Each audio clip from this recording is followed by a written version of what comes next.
Details చూద్దాం. ప్రపంచం మొత్తం వాళ్ళిద్దరు భేటీ కోసం ఎదురు చూస్తుంది.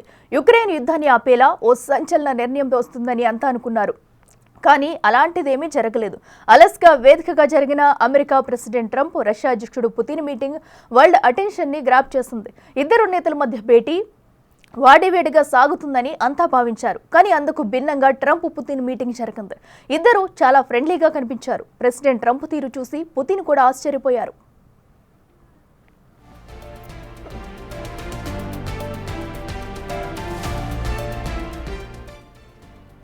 అలాస్కాలోని జాయింట్ బేస్ ఎల్మండార్ఫ్ రిజిస్టర్డ్ సైనిక స్థావరంలో పుతిన్కి ప్రెసిడెంట్ ట్రంప్ స్వాగతం పలికారు. షేక్ హ్యాండ్ ఇచ్చి చిరునవ్వుతో పలకరించారు. ఈ రేర్ మూమెంట్ లో అమెరికా తమ సైనిక సామర్థ్యాన్ని ప్రదర్శించడం హాట్ టాపిక్ గా మారింది.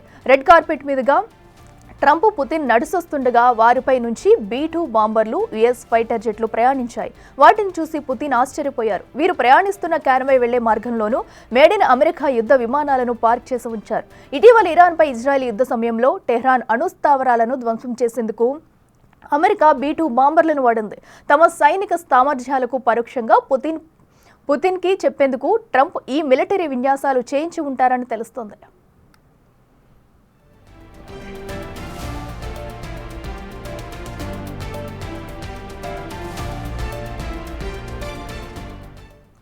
ట్రంప్ పుతిన్ మీటింగ్ లో మరో ఇంట్రెస్టింగ్ సీన్ కనిపించింది. సాధారణంగా పుతిన్ ఎక్కడికి వెళ్లినా తన సొంత వాహనాలను తీసుకెళ్తుంటారు. అలాస్కాకు కూడా మాస్కో నెంబర్ ప్లేట్ ఉన్న కాన్వాయ్ చేరుకుంది. అయితే అందులో కాకుండా ట్రంప్ తో కలిసి అమెరికా అధ్యక్షుడి బీస్ట్ వాహనంలో పుతిన్ ప్రయాణించారు.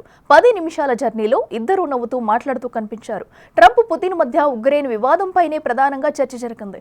అయితే ఎలాంటి నిర్దిష్ట ఒప్పందం లేకుండానే ఈ భేటీ ముగిసింది. రెండు దేశాల మధ్య కొంత పురోగతి ఉన్నప్పటికీ యుద్ధాన్ని ముగించే దిశగా ఎలాంటి స్పష్టమైన ఫలితం రాలేదు. అయితే ఉక్రెయిన్ యుద్ధంపై ఇద్దరు దేశాధినేతలు ఓ అవగాహనకు వచ్చినట్లు తెలుస్తుంది.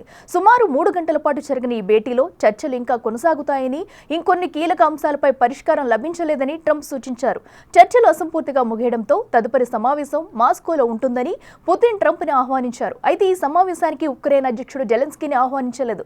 మొత్తంగా అలస్కా మీటింగ్ ఉక్రెయిన్ యుద్ధానికి తక్షణ పరిష్కారం చూపకపోయినప్పటికీ భవిష్యత్ చర్చలకు రూట్ క్లియర్ చేసిందని భావిస్తున్నారు.